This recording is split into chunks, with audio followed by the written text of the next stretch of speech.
गरीब से कैसे बना करोड़पति, ये सब कैसे हुई दया संत रामपाल जी महाराज की। आइए देखते हैं। तो मैंने ऐसे एक बार चैलेंज कर दिया था, नहीं तुम्हारा गुरुजी चलो, मुझे तो एक टाइम नहीं मिलता, 7 बजे से सुबह काम पे लगने के बाद 7 बजे तक काम करता हूँ, और तुम्हारा गुरुजी क्या मुझे खाने पीने को थोड़ी ना देगा। टीवी लेने के लिए बोलती है, टीवी लेने के लिए क्या तुम्हारा गुरुजी पैसा देगा क्या? नमस्कार सर जी। क्या नाम है आपका? अमर चक्रधारी भगत। सर वैसे तो छत्तीसगढ़ से हूँ, मगर रहता महाराष्ट्र पुणे में। सर संत रामपाल जी महाराज की भक्ति करने से पहला मैं संतोषी माता का व्रत रखता था, और ऐसे जो पारंपरिक हमारे छत्तीसगढ़ में जो पूजाएं होती थी, अपना गणेश पूजा और नवरात्रि, ये सभी अपने पूजा करते थे। सर जो हिंदू धर्म में पारंपरिक पूजाएं होती है वो सभी प्रकार की पूजाएं आप कर रहे थे, तो फिर आपको संत रामपाल जी महाराज से नाम दीक्षा लेने की क्या जरूरत आन पड़ी?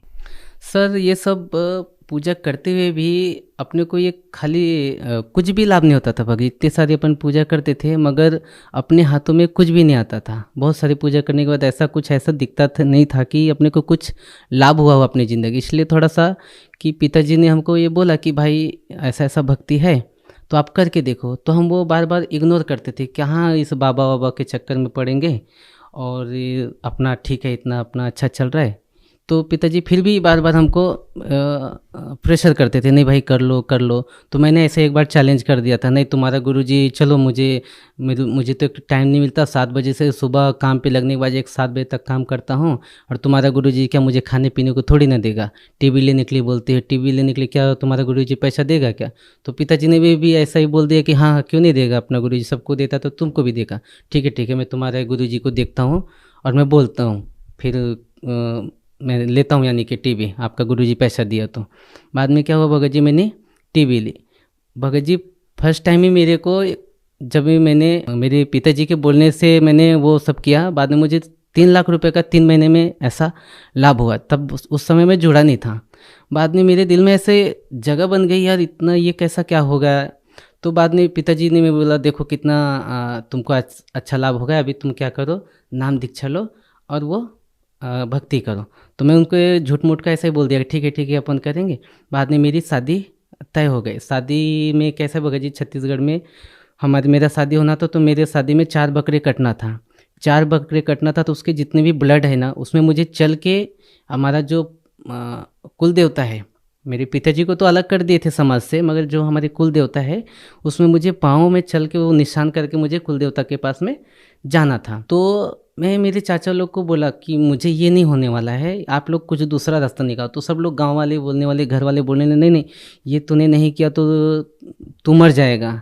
तो मैं बोला नहीं मुझे मालूम नहीं, मैं मर जाऊँगा, जिंदा हो जाऊँगा, ये मुझे मालूम नहीं, मुझे ये अच्छा नहीं लग रहा, मुझे नहीं करना है।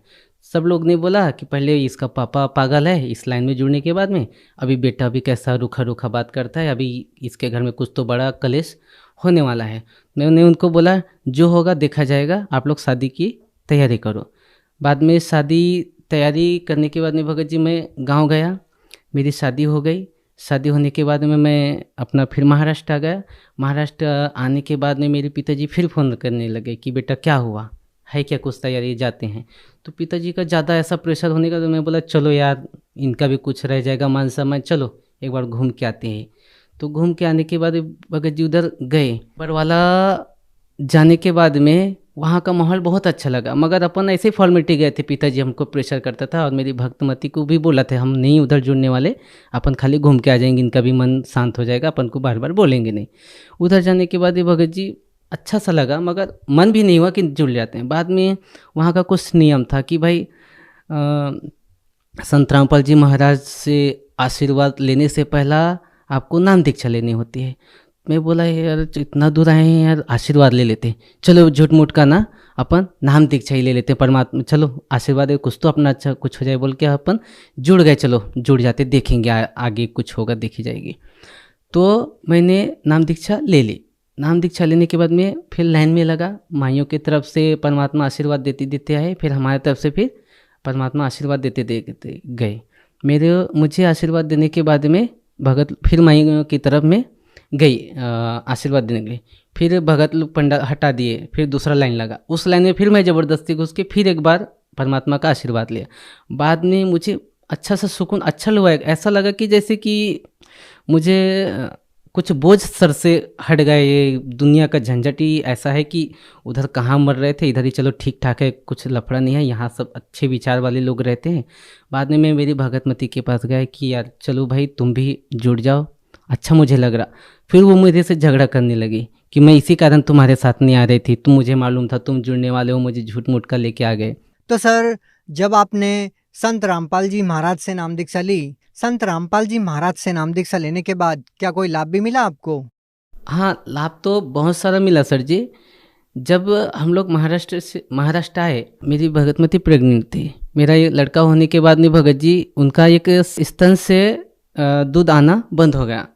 तो हमने डॉक्टर से दिखाया, उन्होंने बोला बहुत खर्चा हो गया। उस समय हमारी आर्थिक स्थिति बहुत ख़राब थी सर, क्योंकि गाड़ी एक्सीडेंट होने के कारण सब पैसा सोना चांदी जितने भी घर थे सब खत्म हो गई थी। तो माता पिता भी ने हाथ उठा दिए थे कि हमारे पास कुछ भी नहीं, हम ब्याज से भी लेके पैसा ऐसा खर्च किए थे, लेबर लोग को पेमेंट दिए थे, तो हमारे पास कुछ भी पेमेंट नहीं था। मैं भगत मित्र को बोला भाई अपने पास कुछ भी रास्ता नहीं, अपन रोड पे आ चुके हैं, तुम परमात्मा के साथ चाहे चैलेंज करके जुड़ जाओ, चाहे कुछ भी जो एक बार जुड़ जाओ और तुम्हारा ऐसा ऐसा हो जाएगा, तो आप परमात्मा की भक्ति करना ठीक हो जाए तो करना, नहीं तो कोई बात नहीं भाई, ज़बरदस्ती नहीं है।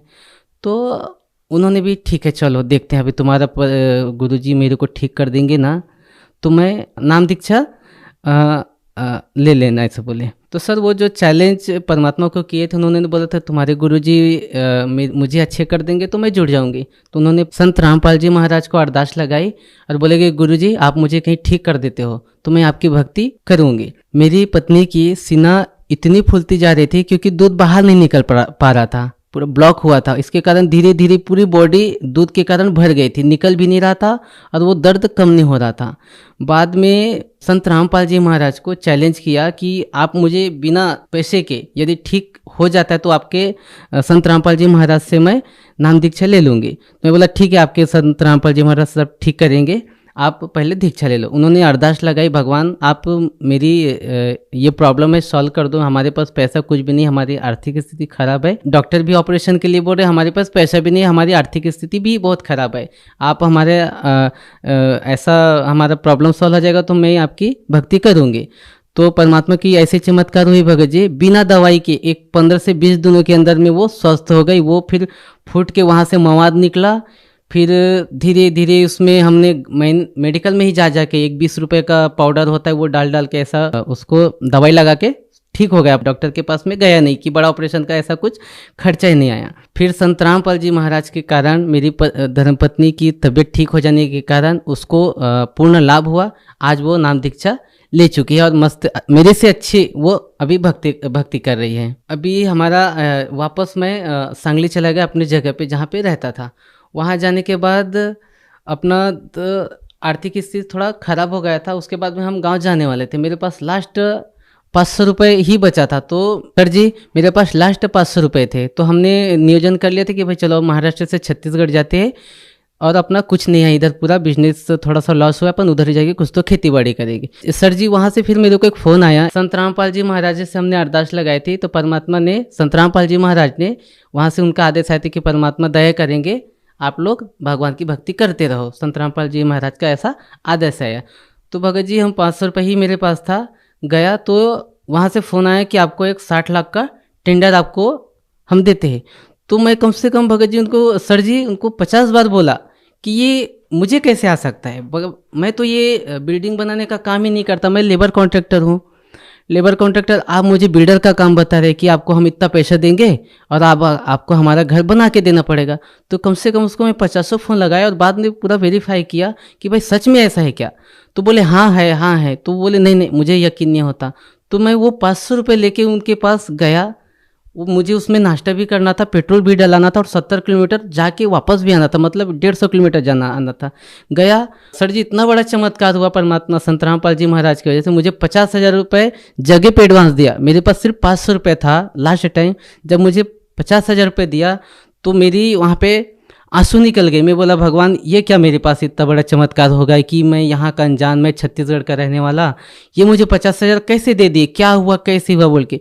बाद में मैं यहाँ से काम से रोते 70 किलोमीटर तक घर वापस गया। भगतमती को पैसा दिखाया। बाद में मैं बोला देखो परमात्मा ने मुझे 60 लाख का मुझे काम दिया है। भगतमती को भी विश्वास नहीं, मैं बोला देखो मेरे अकाउंट में पैसा है, और 500 रुपये का मिठाई लेके गया था बगीचा। मेरा बच्चा था ना, मैं जब मिठाई भी इसके लिए लेने के लिए जाता था दुकान में, तो मेरे पास पैसा नहीं रहता था। मैं सोचता था कि मैं तेल लेके जाऊं कि मेरे बच्चे के लिए 5 रुपये का कैडबरी लेके जाऊं।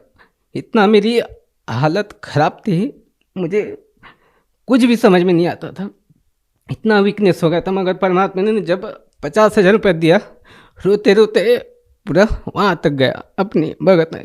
मेरी भगतमती भी इतना रोने लगी, देखो इतना बड़ा चमत्कार कर दिया परमात्मा कि अपन अच्छे से भक्ति करेंगे, ये दुनिया के लफड़े में नहीं पड़ते अपन।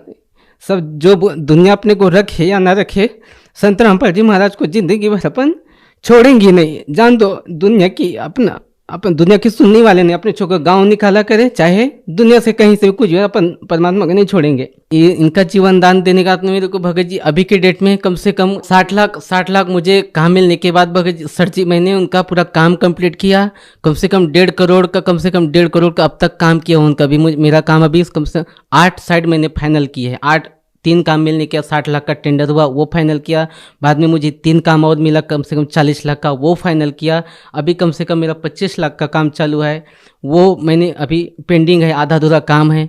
मेरा घर में रहने का नहीं तकलीफ था भगत जी, बारिश हुआ तो 10 ठिकाने से पानी नीचे गिरती थी। संत रामपाल जी की दया से अभी मेरा 4 मंजिल का घर बनाया हूँ। अभी कुछ दिन पहले अभी मैं सोल्ड 4 व्हीलर गाड़ी लिया है, जो मेरे गांव में किसी के पास गाड़ी नहीं। 8 लाख की सोल्ड गाड़ी लिया है। पूरे गांव वाले बोलते कि भाई इनके पास क्या सोने का खान मिला है। मगर उनको बोलते सर जी कि भाई संत रामपाल जी महाराज के शरण में आने के बाद में हुआ थोड़ा तकलीफ हुआ स्टार्ट में। परमात्मा अपनी वाणी में बोलते हैं कि धीरे धीरे रे मना धीरे सब कुछ होए, माली सिंचे 100 घड़ा ऋतु आए फल होए। सर मैं लूट पिट चुका था, सिर्फ मैं लास्ट में मेरा 500 रुपये ही था। परमात्मा की दया, संत रामपाल जी महाराज की दया की वजह से 60 लाख का मुझे काम मिला।